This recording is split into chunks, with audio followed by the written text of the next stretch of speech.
GeM செய்திகளுக்காக நான் உங்கள் ஜெனிஷா அகஸ்டின்.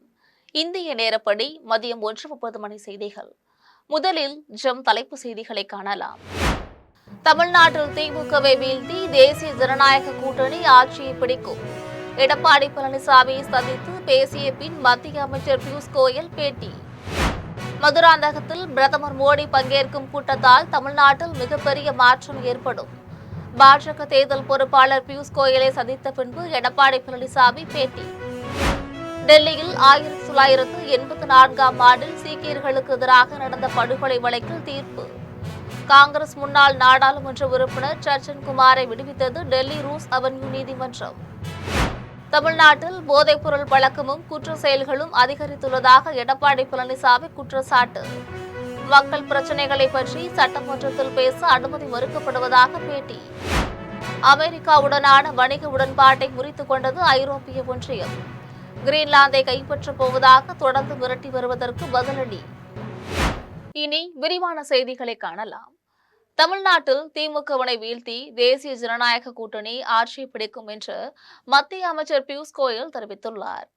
வருகின்ற சட்டமன்ற தேர்தலில் திமுகவினை வீழ்த்துவதற்கு வலுவான கூட்டணியை அமைக்க பாஜக முயன்று வருகிறது. பாஜக அதிமுக இடம்பெற்றுள்ள தேசிய ஜனநாயக கூட்டணியில் தமிழ் மாநில காங்கிரஸ், பாட்டாளி மக்கள் கட்சி, அம்மா மக்கள் முன்னேற்ற கழகம், இந்திய ஜனநாயக கட்சி, புதிய நீதி கட்சி, தமிழக மக்கள் முன்னேற்ற கழகம் ஆகியன இடம்பெற்றுள்ளன. இந்த கூட்டணியை சேர்ந்த தலைவர்களை செங்கல்பட்டு மாவட்டம் மதுராந்தகத்தில் நாளை நடைபெறும் பாஜக பொதுக்கூட்டத்தில் ஒரே மேடையில் அமர வைத்து பலத்தை காட்ட முடிவு செய்துள்ளனர். தமிழ்நாடு சட்டமன்ற தேர்தலுக்கான பாஜக பொறுப்பாளராக மத்திய அமைச்சர் பியூஷ் கோயலை களமிறக்கியுள்ளனர். இவர் சென்னையில் முகாமிட்டு கூட்டணியை சேர்ந்த தலைவர்களை சந்தித்து பேசி வருகிறார். புதிய கட்சிகளை கூட்டணியில் சேர்க்கவும் முயன்று வருகிறார். இந்நிலையில் இன்று சென்னை பசுமைவழி சாலையில் உள்ள எடப்பாடி பழனிசாமி இல்லத்தில் விருந்து நடைபெற்றது.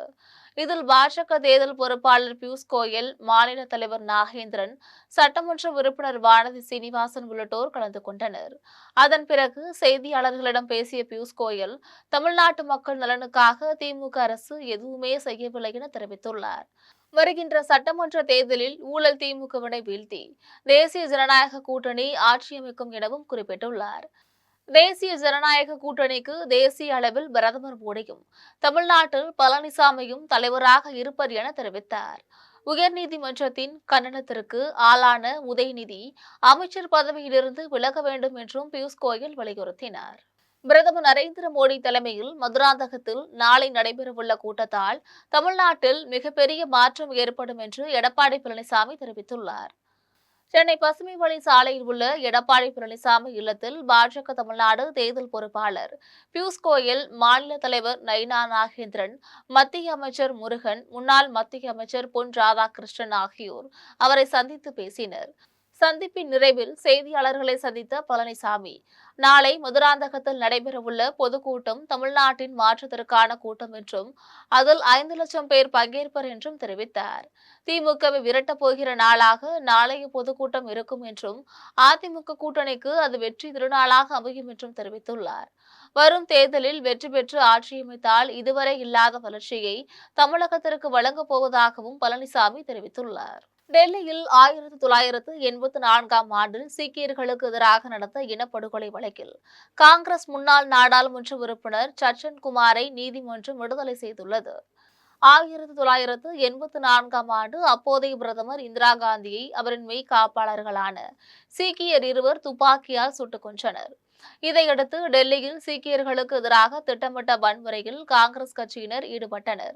இதில் ஜனகபுரியிலும் விகாஸ்புரியிலும் இருவர் கொல்லப்பட்ட வழக்கில் காங்கிரஸ்காரரான சர்ச்சன் குமார் மீது குற்றம் சாட்டப்பட்டது. இந்த வழக்கு டெல்லி ரூஸ் அவென்யூ நீதிமன்றத்தில் நடைபெற்று வந்தது. இந்த வழக்கில் இன்று தீர்ப்பளித்த நீதிமன்றம் ஜனகபுரியிலும் விகாஸ்புரியிலும் இருவர் கொல்லப்பட்ட வன்முறையில் சர்ச்சன் குமாருக்கு உள்ள பங்கை மெய்ப்பிக்க தவறிவிட்டதாக கூறி அவரை விடுதலை செய்தது. இந்த வழக்குக்கும் அவருக்கும் தொடர்பு இருப்பதற்கான எந்த ஒரு சான்றும் இல்லை என்று நீதிமன்றம் கூறிவிட்டது. சர்ச்சன் குமார் இந்த வழக்கில் விடுவிக்கப்பட்டுள்ள நிலையில் ஜஸ்வந்த் சிங், அவர் மகன் தருண்தீப் சிங் ஆகிய இருவரை கொன்ற வழக்கில் வாழ்நாள் சிறை தண்டனை பெற்று சிறையில் உள்ளார் என்பது குறிப்பிடத்தக்கது. தமிழ்நாட்டில் போதைப்பொருள் பழக்கமும் குற்ற செயல்களும் அதிகரித்துள்ளதாகவும் மக்கள் பிரச்சினைகளை பற்றி சட்டமன்றத்தில் பேச அனுமதி மறுக்கப்படுவதாகவும் எதிர்க்கட்சித் தலைவர் எடப்பாடி பழனிசாமி குற்றம் சாட்டியுள்ளார். தமிழ்நாடு சட்டமன்ற கூட்டம் இன்று 3வது நாளாக நடைபெற்றது. கறிக்கோழி பண்ணையாளர்கள் வளர்ப்பு கோழியை உயர்த்தி வழங்க கோரி போராட்டத்தில் ஈடுபட்டு வரும் நிலையில் அது குறித்து விவாதிக்க வேண்டும் என்று அதிமுகவினர் வலியுறுத்தினர். அது குறித்து நாளை விவாதிக்கப்படும் என்று பேரவைத் தலைவர் அப்பாவு அறிவித்தார். தங்கள் கோரிக்கை ஏற்கப்படாததாலும் மாநிலத்தில் நிலவும் சட்ட ஒழுங்கு சீர்குலைவை கண்டித்தும் அதிமுக உறுப்பினர்கள் அவையிலிருந்து வெளிநடப்பு செய்தனர். அவைக்கு வெளியே சட்டப்பேரவை எதிர்க்கட்சித் தலைவர் எடப்பாடி பழனிசாமி செய்தியாளர்களிடம் பேசினார். அப்போது கறிக்கோழி வளர்ப்பில் 40,000 விவசாயிகளும் 5 லட்சம் தொழிலாளர்களும் ஈடுபட்டுள்ளதாகவும் அவர்களின் பிரச்சினை பற்றி அவையில் விவாதிக்க அனுமதி மறுத்ததை கண்டித்து வெளிநடப்பு செய்ததாகவும் தெரிவித்தார். பல மாவட்டங்களில் சிக்கன் குனியா நோய் பாதிப்பு இருப்பதாகவும் அது குறித்து பேசவும் அனுமதிக்கவில்லை என்றும் தெரிவித்தார். அதிமுக ஆட்சியில் ஏற்கனவே செயல்படுத்தப்பட்டு திமுக ஆட்சி காலத்தில் நிறுத்தப்பட்ட மக்கள் நலத்திட்டங்கள் அனைத்தும் மீண்டும் தாங்கள் ஆட்சிக்கு வந்ததும் செயல்படுத்தப்படும் என்று தெரிவித்தார். அதிமுக ஆட்சியில் பள்ளி கல்லூரி மாணவர்களுக்கு மடிக்கணினி வழங்கியதை 4 ஆண்டுகளாக நிறுத்திய திமுக அரசு தேர்தலை கருத்திற்கொண்டு கடைசி ஆண்டில் கல்லூரி மாணவர்களுக்கு மட்டும் வழங்கி வருவதாக கூறினார். தமிழ்நாட்டில் போதைப்பொருள் பழக்கமும் குற்ற செயல்களும் அதிகரித்துள்ளதாகவும் மாநில காவல்துறை தலைமை இயக்குநரை நியமிப்பதில் தோல்வி கண்டதும் இதற்கு ஒரு காரணம் என்றும் எடப்பாடி பழனிசாமி குற்றம் சாட்டினார். கிரீன்லாந்தை கைப்பற்றப் போவதாக டொனால்ட் ட்ரம்ப் மிரட்டி வரும் நிலையில் அமெரிக்காவுடனான வணிக உடன்பாட்டை ஐரோப்பிய ஒன்றியம் முறித்துக் கொண்டுள்ளது. அமெரிக்காவுக்கும் ஐரோப்பிய ஒன்றிய நாடுகளுக்கும் இடையே பொருட்கள் இறக்குமதி ஏற்றுமதிக்கான வரி விதிப்பு, வரி விலக்கு ஆகியவற்றுக்கான உடன்பாடு கடந்த ஆண்டு ஜூலை மாதம் கையொப்பமானது. இந்நிலையில் உள்நாட்டு பாதுகாப்புக்காக கிரீன்லாந்தை கைப்பற்றப் போவதாக அமெரிக்க அதிபர் ட்ரம்ப் தெரிவித்தார். இதற்காக ராணுவ நடவடிக்கை உள்ளிட்ட பல்வேறு வழிவகைகளையும் பற்றி ஆராய்ந்து வருவதாகவும் கூறினார். கிரீன்லாந்தை கைப்பற்றும் முயற்சியிலிருந்து பின்வாங்க போவதில்லை என்றும் அவர் கூறினார். இந்நிலையில் சுவிட்சர்லாந்தின் டாவோஸ் நகரில் உலக பொருளாதார கூட்டமைப்பு மாநாட்டில் அமெரிக்க அதிபர் ட்ரம்ப் உரையாற்றினார். அதே நேரத்தில் அமெரிக்காவுடனான வணிக உடன்பாட்டை முறித்துக் கொள்வதாக பிரான்ஸ் நாட்டின் ஸ்டார்பர்க் நகரில் ஐரோப்பிய ஒன்றியம் அறிவித்துவிட்டது. கிரீன்லாந்தை கைப்பற்ற விரும்பும் ட்ரம்பின் ஆசைக்கு எதிராக இந்த முடிவை எடுத்துள்ளதாகவும் ஐரோப்பிய ஒன்றியம் தெரிவித்துள்ளது. திமுக ஆட்சியில் மக்களுக்கு அதிக திட்டங்களை செயல்படுத்த வேண்டும் என்ற ஆசைதான். ஆனால் முந்தைய ஆட்சிக்காரர்கள் விட்டு சென்ற கடனையும் சமாளித்து நாங்கள் கூறியதையும் செய்து வருகின்றோம் என்று அமைச்சர் ஏவாவேலு தெரிவித்துள்ளார். கோவை காந்திபுரத்தில் 300 கோடி ரூபாய் மதிப்பீட்டில் 8 தளங்களுடன் கூடிய பெரியார் அறிவழகம் கட்டப்பட்டு வருகிறது. இதனை பொதுப்பணித்துறை அமைச்சர் ஏவாவேலு நேரில் சென்று பார்வையிட்டு ஆய்வு மேற்கொண்டார். இதையடுத்து அவர் செய்தியாளர்களிடம் பேசிய போது இந்த கட்டிடத்தில் கலையரங்கம், டிஜிட்டல் உலகம், அறிவியல் மையம் உள்ளிட்ட பல்வேறு மையங்களும் அதிநவீன வசதிகளும் அமைக்கப்படுகிறது என்றார். தொடர்ந்து பிப்ரவரி 10ஆம் தேதி முதல் 28ஆம் தேதிக்குள் முதல்வரால் இந்த பெரியார் அறிவுலகம் திறக்கப்படும் என கூறினார். தொடர்ந்து பேசிய அவர், திமுக ஆட்சியில் மக்களுக்கு அதிக திட்டங்களை செயல்படுத்த வேண்டும் என்ற ஆசைதான். ஆனால் முந்தைய ஆட்சிக்காரர்கள் விட்டு சென்ற கடனையும் சேர்த்து சமாளித்து நாங்கள் கூறியதையும் செய்து வருகின்றோம் என்று தெரிவித்துள்ளார். நம்ம முன்னாள் சட்டமன்ற உறுப்பினர் கார்த்தி, ரவி எல்லாம் பூரா இங்கே இருக்கிற லோக்கலில் இருக்கிற எனக்கு கோயம்புத்தூர் எனக்கு கிட்டத்தட்ட 30 வருடம் பழக்கமான ஊர். சிலர் கேட்டான் என்ன நிலைமை இப்போன்னு கேட்டேன். இல்லைங்க, பாலம் வந்த உடனே மக்கள் பாராட்டுற அளவுக்கு அந்த பாலம் இருக்குது. ஏற்கனவே டிராஃபிக்லாம் ஜாம் ஆகி போய் நின்று கிடக்கும். இப்போ எப்படி என்னென்னா அந்த 10 கிலோமீட்டர் பாலத்தை வந்து 10 நிமிடத்தில் கடந்துடுறோம். எங்கேயும் பிரச்சனை கிடையாது. கீழே இருக்கிற அங்கங்கே இருக்கிற ஜங்ஷன் இம்ப்ரூவ்மெண்ட்டு அது மட்டும் பண்ணி கொடுத்தா போதும் அப்படின்னு சொல்லியிருக்கிறாங்க. ஏன்னா 2 பகுதியில் ஜங்ஷன் இம்ப்ரூவ்மெண்ட் பண்ணுறதுக்குரிய பணிகளை வந்து வர நிதியாண்டில் அது செய்யலாம்னு முடிவு பண்ணியிருக்கிறோம். அந்த ஜங்ஷன் இம்ப்ரூவ்மெண்ட் பண்ண ஒருபாடு எங்காவது மேல் கூட்ட நெரிசல் இருக்குமே ஆனால் நீங்கள் சொல்கிற ஆலோசனை. மன்னார்குடியில் அமைச்சர் TRP ராஜா தாலிக்கு தங்கம் மற்றும் திருமண உதவித்தொகையை வழங்கினார். திருவாரூர் மாவட்டம் மன்னார்குடியில் உள்ள வருவாய் கோட்டாட்சியர் அலுவலகத்தில் மகளிர் உரிமைத்துறை சார்பில் திருமண நிதி உதவியுடன் கூடிய தாலிக்கு தங்கம் வழங்கும் விழா நடைபெற்றது. இதில் வர்த்தகத்துறை அமைச்சர் TRP ராஜா கலந்து கொண்டு 24 பேருக்கு 32,90,000 ரூபாய் மதிப்பீட்டில் தங்கம் மற்றும் திருமண உதவித்தொகையை வழங்கினார். இந்நிகழ்வில் மாவட்ட ஆட்சியர் மோகனச்சந்திரன், மாவட்ட சமூக நல அலுவலர் விஷ்ணு பிரியா உள்ளிட்ட அதிகாரிகள் ஆகியோர் உடனிருந்தனர். வருகின்ற 26ஆம் தேதி நானும் என்னை சார்ந்தவர்களும் வைத்திலிங்கம் முன்னிலையில் முதலமைச்சர் மு.க.ஸ்டாலின் தலைமையில் திமுகவில் இணையப் போகின்றோம் என்று ஓபிஎஸ் அணி தொண்டர் உரிமை மீட்பு குழுவின் அம்மா பேரவை மாநில செயலாளர் ராமச்சந்திரன் தெரிவித்துள்ளார். பெரம்பலூர் மாவட்டத்தில் ஓபிஎஸ் அணி தொண்டர் உரிமை மீட்பு குழுவின் அம்மா பேரவை மாநில செயலாளர் ராமச்சந்திரன் தன்னுடைய அலுவலகத்தில் செய்தியாளர்களை சந்தித்தார். அப்போது பேசிய அவர், டெல்லியில் அமித்ஷாவை சந்தித்த எடப்பாடி பழனிசாமி அதிமுகவிலிருந்து பிரிந்து சென்ற ஓபிஎஸ், வைத்திலிங்கம், சசிகலா ஆகியோரை மீண்டும் அதிமுகவில் இணைப்பதற்கு வாய்ப்பே இல்லை என்றார்.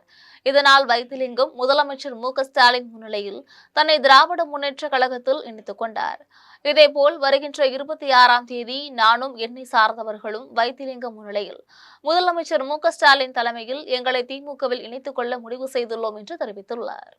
அனைத்து இந்திய அண்ணா திராவிட முன்னேற்ற கழக தொண்டர்கள் உரிமை மீட்பு கழகத்தில் பயணித்து வந்த நான் அனைத்து இந்திய அண்ணா திராவிட முன்னேற்ற கழகத்தில் திரு எடப்பாடி பழனிசாமி அவர்கள் மனம் இறங்கியும் இந்த கழகத்தின் நலன் கருதியும் பிரிந்து சென்றவர்களை எல்லாம் ஒன்று சேர்த்து கழகத்தை வலுவோடு பொலிவோடு நடத்துவார், எங்களை எல்லாம் இணைத்து கட்சியை வலுப்படுத்துவார், கட்சியில் இணைத்துக் கொண்டு செயல்படுவார் என்ற முழு நம்பிக்கையோடு இந்த அண்ணா திராவிட முன்னேற்ற கழக உரிமை மீட்பு கழக தொண்டர்கள் உரிமை மீட்பு கழக ஒருங்கிணைப்பாளர் ஐயா ஓ பன்னீர்செல்வம் அவர்களும் இணை ஒருங்கிணைப்பாளர் அண்ணன் ஆர்வி அவர்களும் அவர்களோடு நாங்களும் பயணித்து வந்தோம்.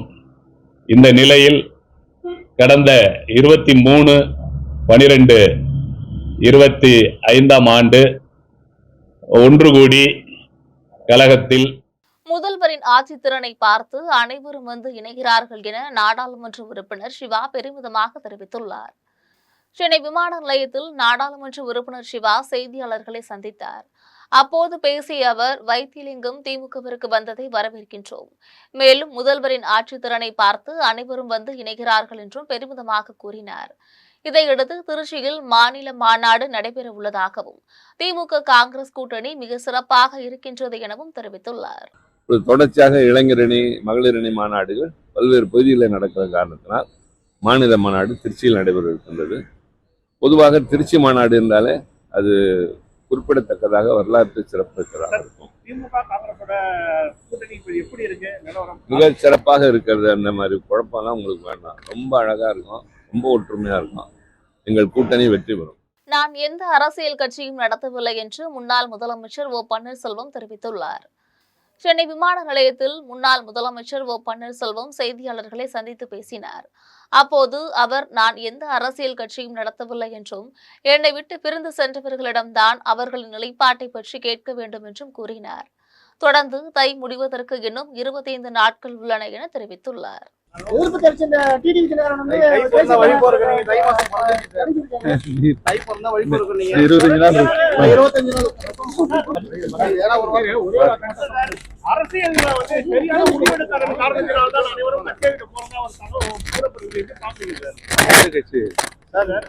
அரசியல் கட்சி இல்ல. கோவில்பட்டியில் நடைபெற்ற ஆலோசனை கூட்டத்தில் மாவட்ட காங்கிரஸ் தலைவர் பெருமாள்சாமி, காங்கிரஸ் கட்சி ஆலமரம் போன்றது என்றும் அதனை பலப்படுத்த வேண்டும் என்றும் நிர்வாகிகளுக்கு அறிவுரை வழங்கினார். தூத்துக்குடி மாவட்டம் கோவில்பட்டியில் காங்கிரஸ் கட்சி சார்பில் நிர்வாகிகளுக்கான ஆலோசனை கூட்டம் நடைபெற்றது. இதில் மாவட்ட காங்கிரஸ் தலைவர் பெருமாள்சாமிக்கு உற்சாக வரவேற்பு அளிக்கப்பட்டது. தொடர்ந்து மாவட்ட காங்கிரஸ் தலைவர் கோவில்பட்டி நகரில் உள்ள தலைவர்களின் சிலைகளுக்கு மாலை அணிவித்து மரியாதை செலுத்தினார். இதையடுத்து கூட்டத்தில் பேசிய அவர், காங்கிரஸ் கட்சி ஆலமரம் போன்றது என்றும் அதனை பலப்படுத்த வேண்டும் என்றும் நிர்வாகிகளுக்கு அறிவுரை வழங்கினார்.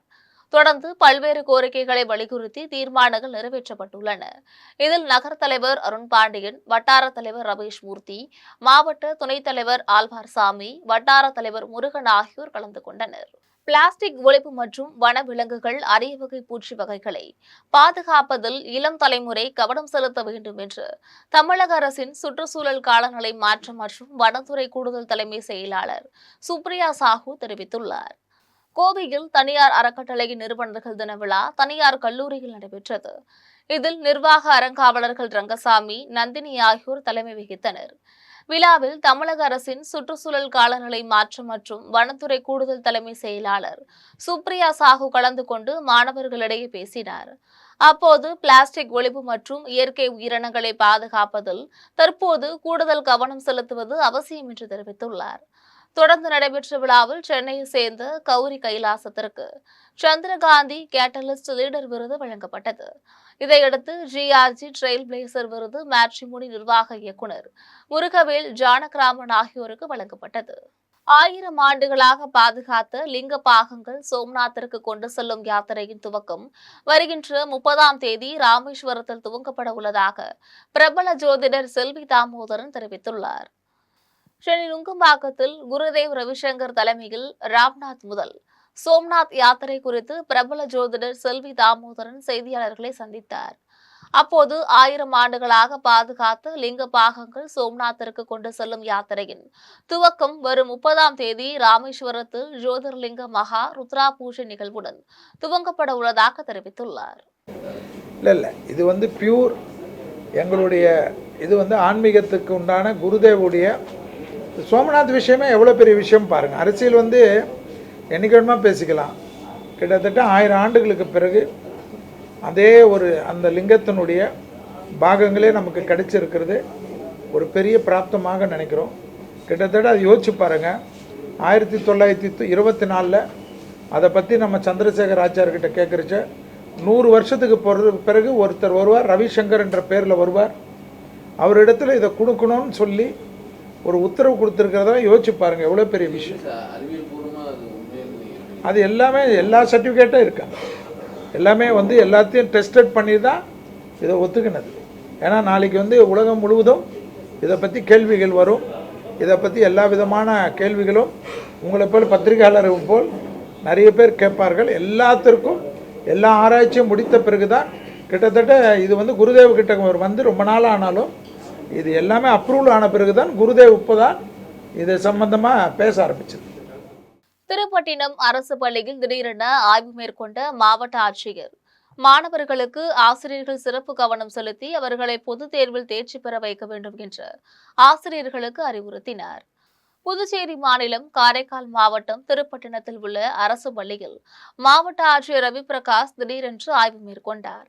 அப்போது அவர் ஆசிரியர்களுடன் மாணவர்களின் மதிப்பெண் தேர்ச்சி விகிதம், பொதுத் தேர்வில் மாணவர்களின் தேர்ச்சி விகிதத்தை அதிகரிப்பது மற்றும் 100% தேர்ச்சி விகிதத்தை உறுதிப்படுத்துவது குறித்து விரிவாக ஆலோசனை செய்தார். மேலும் மாணவர்களுக்கு ஆசிரியர்கள் சிறப்பு கவனம் செலுத்தி அவர்களை பொதுத் தேர்வில் தேர்ச்சி பெற வைக்க வேண்டும் என ஆசிரியர்களுக்கு அறிவுறுத்தினார். மீஞ்சூரில் உள் விளையாட்டு அரங்கம் மற்றும் சமுதாய கூட கட்டுமான பணிகளை மாவட்ட ஆட்சியர் பிரதாப் நேரில் சென்று ஆய்வு மேற்கொண்டார். திருவள்ளூர் மாவட்டம் மீஞ்சூரில் உள் விளையாட்டு அரங்கம் 3 கோடி ரூபாய் மதிப்பீட்டில் நடைபெற்று வரும் கட்டுமான பணிகளை மாவட்ட ஆட்சியர் பிரதாப் நேரில் சென்று ஆய்வு செய்தார். இதன் பின்னர் அதிகாரிகளிடம் உடனடியாக அடுத்த மாதத்திற்குள்ளாக கட்டுமான பணிகளை விரைந்து முடிக்க வேண்டும் என உத்தரவிட்டுள்ளார். இதனைத் தொடர்ந்து சமுதாய கூட கட்டுமான பணிகளையும் மாவட்ட ஆட்சியர் பிரதாப் ஆய்வு செய்தார். அப்போது 15வது வார்டு கவுன்சிலர் காங்கிரஸ் கட்சியை சேர்ந்த பரிமளா அருண்குமார் வள்ளுவர் நகர் பூங்காவை சீரமைத்து மதில் சுவர் அமைக்க வேண்டும் என்று கோரிக்கை மனு அளித்துள்ளார். இதில் உதவி செயற்பொறியாளர் கஜலட்சுமி, பேரூராட்சி தலைவர் ருக்மணி, மோகன்ராஜ், வட்டார வளர்ச்சி அலுவலர்கள் ரவி உட்பட அதிகாரிகள் பலர் உடனிருந்தனர். தாராபுரத்தில் அனுமதியின்றி இயங்கி வந்த கரித்தொட்டி ஆலைகளை அதிகாரிகள் ஜேசிபி இயந்திரங்கள் மூலம் இடித்து தரைமட்டமாக்கினர். திருப்பூர் மாவட்டம் தாராபுரத்தை சுற்றியுள்ள பல்வேறு பகுதிகளில் தமிழ்நாடு மாசு கட்டுப்பாட்டு வாரியத்தின் அனுமதியின்றி தேங்காய் தொட்டிகளை சுட்டு கரியாக்கும் கார்பன் தொழிற்சாலைகள் செயல்பட்டு வருவதாக பொதுமக்கள் புகார் அளித்தனர். இந்த புகாரின் அடிப்படையில் வருவாய் கோட்டாட்சியர் தலைமையில் தமிழ்நாடு மாசு கட்டுப்பாட்டு வாரியத்தின் உதவி பொறியாளர் கார்த்திகா, வட்டாட்சியர் ராமலிங்கம், ஊராட்சி செயலாளர் செந்தில்குமார், காவல்துறையினர் ஆகியோர் சம்பவ இடத்திற்கு நேரில் சென்று ஆய்வு மேற்கொண்டனர். அப்போது அனுமதியின்றி செயல்பட்ட கரி தொட்டிகள், புகைக்கூண்டுகள், ஜேசிபி இயந்திரங்கள், லாரிகள் ஆகியவை பறிமுதல் செய்யப்பட்டன. தொடர்ந்து ஜேசிபி இயந்திரங்கள் மூலம் ஆலைகளின் கட்டுமானங்கள் முழுவதுமாக இடித்து தரைமட்டமாக்கப்பட்டன. இதையடுத்து அனுமதியின்றி கரித்தொட்டி ஆலைகளை நடத்திய நபர்களுக்கு இனிமேல் எந்தவிதமான கார்பன் ஆலைகளும் செயல்படக்கூடாது என்றும், அதனை மீறினால் சட்ட ரீதியாகவும் துறை ரீதியாகவும் கடும் நடவடிக்கை எடுக்கப்படும் என்றும் அதிகாரிகள் கடும் எச்சரிக்கை விடுத்துள்ளனர். மயிலாடுதுறையில் பல்வேறு வழக்குகளில் பறிமுதல் செய்யப்பட்ட வாகனத்தை காவல்துறை சார்பில் ஏலம் விடப்பட்டது. மயிலாடுதுறை மாவட்டத்தில் உள்ள காவல் நிலையங்களில் 2025ஆம் ஆண்டில் பல்வேறு வழக்குகளில் மொத்தம் 57 வாகனங்கள் பறிமுதல் செய்யப்பட்டன. இதனை அரசுக்கு ஆதாயம் செய்யும் வகையில் ஏலமிட மாவட்ட காவல் கண்காணிப்பாளர் ஸ்டாலின் உத்தரவிட்டார். இதன் அடிப்படையில் மயிலாடுதுறை உட்கோட்ட காவல் துணை கண்காணிப்பாளர் அலுவலகத்தில் மாவட்ட காவல் கண்காணிப்பாளர் ஸ்டாலின் தலைமையில் ஏலம் நடைபெற்றது. இந்த ஏலத்தில் 57 வாகனங்கள் மொத்தம் 12,68,736 ரூபாய்க்கு ஏலம் விடப்பட்டு இதன் மூலம் பெறப்பட்ட மொத்த தொகையானது அரசு கணக்கில் செலுத்த நடவடிக்கை மேற்கொள்ளப்பட்டது. இந்நிகழ்வில் கூடுதல் காவல் கண்காணிப்பாளர் ஜெயக்குமார், மதுவிலக்கு அமலாக்கப் பிரிவு காவல் துணை கண்காணிப்பாளர் ஜெயராஜ், கோட்ட கலால் அலுவலர் விஜயராணி ஆகியோர் உடனிருந்தனர். பென்னாகரம் அருகே பருவதனஹள்ளி கிராமத்தில் மக்கள் தொடர்பு திட்ட முகாம் நடைபெற்றது. தருமபுரி மாவட்டம் பருவதனஹள்ளி கிராமத்தில் மக்கள் தொடர்பு திட்ட முகாம் நடைபெற்றுள்ளது. இதில் மாவட்ட ஆட்சியர் சதீஷ் பங்கேற்று 191 பயனாளிகளுக்கு சுமார் 51,96,000 ரூபாய் மதிப்பிலான அரசின் நலத்திட்ட உதவிகளை வழங்கினார். இந்நிகழ்ச்சியில் மாவட்ட ஆட்சியர் சதீஷ் பேசிய போது, பென்னாகரத்தில் உள்ள ஒகேனக்கல் செக் போஸ்ட் முதல் திப்பட்டி கூற்றோடு வரை சுமார் 16 கிலோமீட்டர் சாலையை அகலப்படுத்தும் திட்டத்திற்கு 88 கோடியே 5 லட்சம் ரூபாய் நிதி ஒதுக்கீடு செய்து அரசாணை பிறப்பிக்கப்பட்டுள்ளது என்று தெரிவித்துள்ளார். இந்த திட்டம் விரைவில் நிறைவேற்றப்படும் என்று மாவட்ட ஆட்சியர் அறிவித்துள்ளார். இதில் நூற்றுக்கணக்கான பொதுமக்கள் பங்கேற்று மாவட்ட ஆட்சித்தலைவரிடம் தங்களது கோரிக்கை மனுக்களை அளித்தனர். இந்நிகழ்வில் தருமபுரி வருவாய் கோட்டாட்சியர் காயத்ரி உள்ளிட்ட தொடர்புடைய அலுவலர்கள் முகாமில் கலந்து கொண்டனர். பெரம்பலூர் மாவட்ட ஆட்சியர் அலுவலகத்தில் பட்டா வழங்க வலியுறுத்தி நரிக்குறவர் இன மக்கள் போராட்டத்தில் ஈடுபட்டனர். பெரம்பலூர் மாவட்ட ஆட்சியர் அலுவலகத்தில் நரிக்குறவர் இன மக்களுக்கு வழங்கப்பட்ட இடத்திற்கு பட்டா வழங்க வலியுறுத்தி நரிக்குறவர் இன மக்கள் போராட்டத்தில் ஈடுபட்டனர். இதில் தேசிய தென்னிந்திய நதிகள் இணைப்பு சங்கத்தின் மாநில தலைவர் ஐயாக்கண்ணு தலைமை வகித்தார்.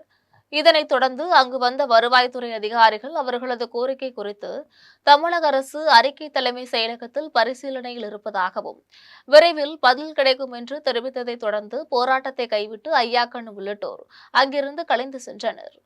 ஐயா 45 ஆண்டுகளுக்கு முன்பு கருணாநிதி இருக்கும் பொழுது நரிக்குறவர்களுக்கு 310 ஏக்கர் நிலம் கொடுத்திருந்தாங்க இறையூர்ல. அதை இவங்க சாப்பிட்டு பண்ணிட்டு வந்தாங்க. இப்போ முதலமைச்சர் ஸ்டாலின் ஐயா வந்து நான் 4 வருஷத்துக்கு முதல்ல நான் அங்கே ஒரு சிப்காட் ஆரம்பிக்கிறேன், நீங்கள் அதில் ஒரு 250 ஏக்கரை கொடுத்துருங்க, மீதி இருக்க 50 ஏக்கர் உங்களுக்கு ஆளுக்கு 1/2 ஏக்கர் கொடுக்குறேன், பட்டா கொடுக்குறேன்னு சொன்னார். அந்த நம்பி எல்லாருமே சிப்காட்டுக்கு எவ்வளோ தரேன்னு சொன்னாங்க. சிப்காட்டு வேலை கொடுக்கல. இந்த பட்டாவும் 4 வருஷமாக கொடுக்கல. அதனால ஒரு 6 மாதம் இந்த கலெக்டர்மா வந்தோன்னே மனு கொடுத்தோம். அந்த கலெக்டர்மா இப்போ இந்த ரெக்கமெண்ட் பண்ணி அனுப்பிச்சிருக்காங்க, இவங்க எல்லாத்துக்கும் கொடுத்துருங்க, நிலம் கொடுத்துருங்க அப்படின்னு அனுப்பிச்சு 101 பேத்துக்கும் கொடுத்துருன்னு அனுப்பிச்சிட்டாங்க. ஆனால் இதை வரலையும் அரசாங்கம் கொடுக்கல.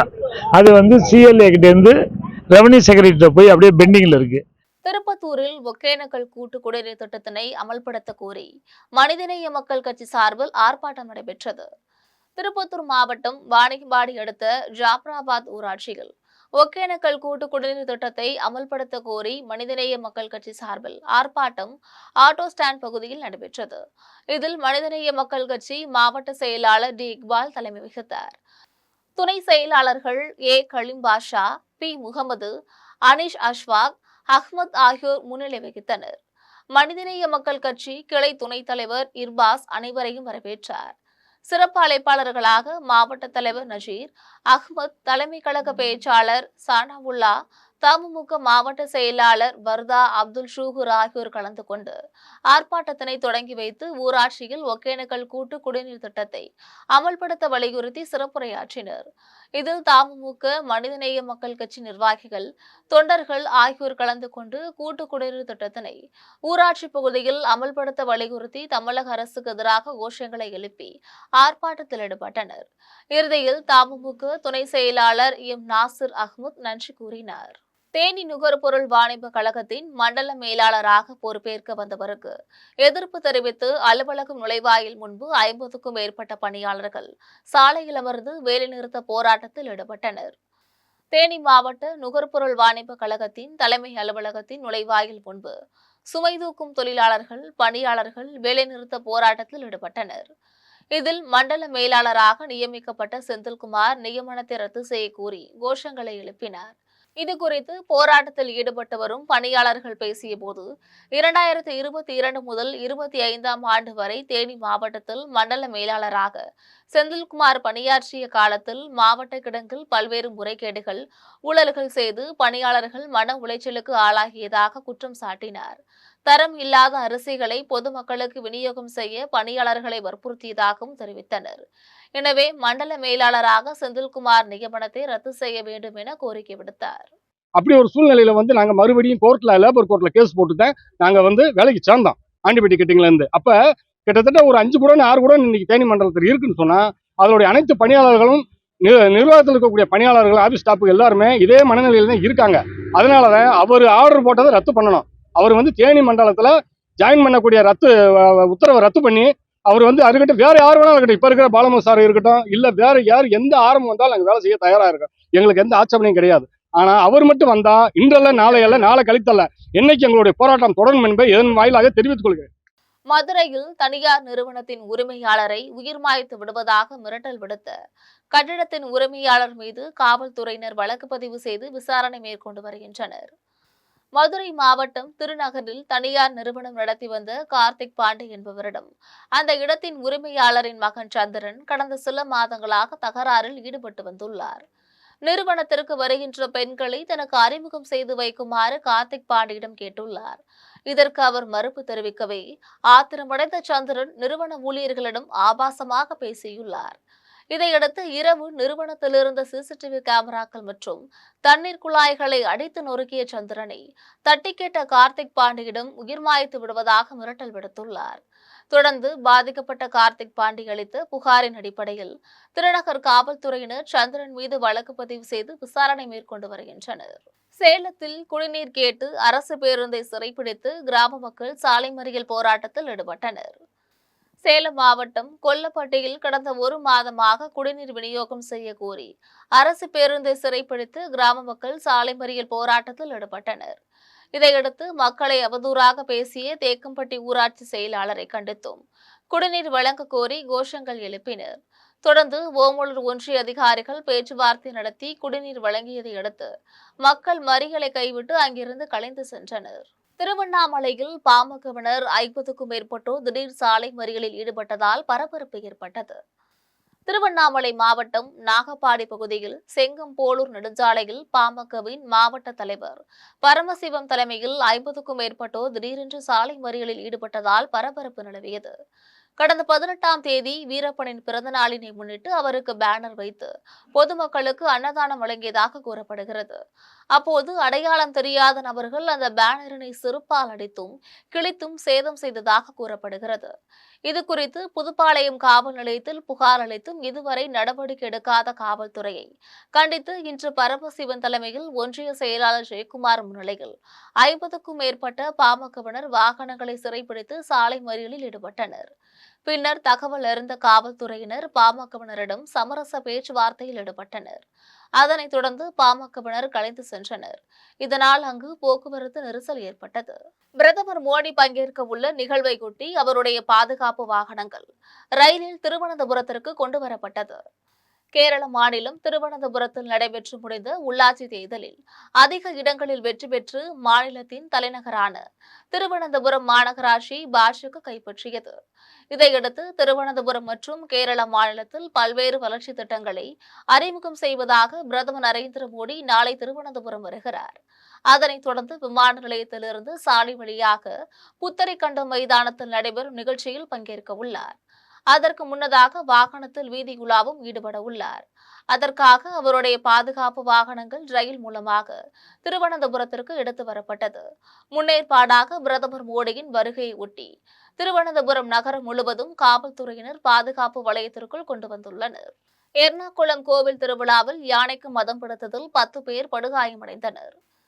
கேரள மாநிலம் எர்ணாகுளம் மாவட்டம் நெடுப்பாச்சேரி அருகே உள்ள திருநாயத்தோடு சிவநாராயண கோவில் விழாவில் முக்கிய நிகழ்வான யானை ஊர்வலத்திற்காக 5 யானைகள் கொண்டுவரப்பட்டிருந்தது. திடீரென்று மூலவர் சாமி சிலையை ஏந்தியிருந்த சபரிநாத் என்ற யானைக்கு திடீரென மதம் பிடித்து ஓடத் தொடங்கியது. அப்போது பக்தர்கள் அங்கும் இங்கும் ஓடியதில் 10க்கும் மேற்பட்டோர் காயமடைந்தனர். யானை மிதித்ததில் படுகாயமடைந்த சூரஜ் என்பவர் எர்ணாகுளம் அரசு மருத்துவக் கல்லூரி மருத்துவமனையில் தீவிர சிகிச்சை பிரிவில் அனுமதிக்கப்பட்டுள்ளார். அதனைத் தொடர்ந்து பாகன்கள் தீவிர முயற்சி செய்து யானையை கட்டுப்பாட்டிற்குள் கொண்டு வந்தனர். இந்த சம்பவம் குறித்து நெடும்பாச்சேரி காவல்துறையினர் விசாரணை மேற்கொண்டு வருகின்றனர். இனி வருவது திரையுலக செய்திகள். நடிகர் விஷால் நடிக்கும் புருஷன் என்ற புதிய படத்தின் டைட்டில் ப்ரோமோ வீடியோ காட்சிகள் தற்போது வெளியாகி படத்தின் மீதான எதிர்பார்ப்பு அதிகரித்துள்ளது. இயக்குனர் சுந்தர் சி மற்றும் நடிகர் விஷால் ஆகியோர் மீண்டும் புருஷன் என்ற புதிய படத்தில் இணைந்துள்ளனர். இந்நிலையில் புருஷன் படத்தின் டைட்டில் ப்ரோமோ வீடியோ தற்போது வெளியாகியுள்ளது. ஆக்ஷன் கலந்த நகைச்சுவை கதைக்களத்துடன் இந்த படம் உருவாகி வருகிறது. இதில் நடிகை தமன்னா, நடிகர் யோகி பாபு ஆகியோர் முக்கிய கதாபாத்திரங்களில் நடிக்கின்றனர். ஹிப்ஹாப் ஆதி இசையமைப்பாளராக கமிட் ஆகியுள்ளார். இயக்குனர் சுந்தர் சி மற்றும் நடிகர் விஷால் கூட்டணியின் உருவாகி வரும் இந்த படத்தின் மீதான எதிர்பார்ப்பு சினிமா ரசிகர்களிடையே அதிகரித்துள்ளது. இனி வருவது உலக செய்திகள்.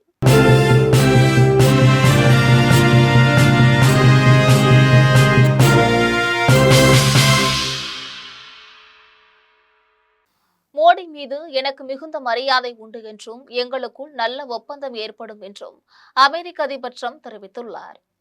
சுவிட்சர்லாந்தில் உலக பொருளாதார மாநாட்டில் அமெரிக்க அதிபர் டொனால்டு ட்ரம்ப் கலந்து கொண்டு உரையாற்றினார்.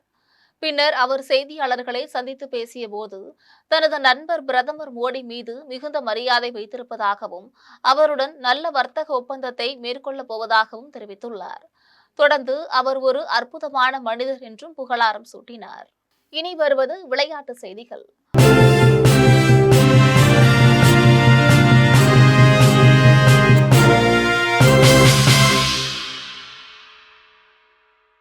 இந்தோனேஷிய மாஸ்டர்ஸ் சர்வதேச பேட்மிண்டன் போட்டியில் ஜப்பானின் மனானி சுய்சூவை வீழ்த்தி இந்தியாவின் PV சிந்து வெற்றி பெற்றுள்ளார். இந்தோனேஷிய மாஸ்டர்ஸ் சர்வதேச பேட்மிண்டன் போட்டி தலைநகர் ஜகர்த்தாவில் நடைபெற்றது.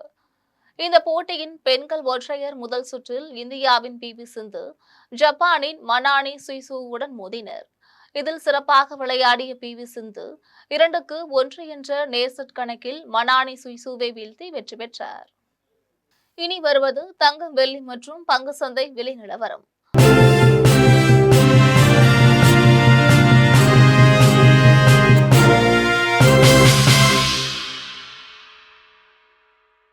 சென்னையில் ஆபரண தங்கம் இன்று ஒரு சவரன் 1,13,600 ரூபாய்க்கு விற்பனை செய்யப்படுகிறது. சென்னையில் இன்று ஆபரண தங்கத்தின் விலை கிராமிற்கு 215 ரூபாய் குறைந்து 14,200 ரூபாய்க்கு விற்பனை செய்யப்படுகிறது. மேலும் ஒரு சவரன் 1,720 ரூபாய் குறைந்து 1,13,600 ரூபாய்க்கு விற்பனை செய்யப்படுகிறது.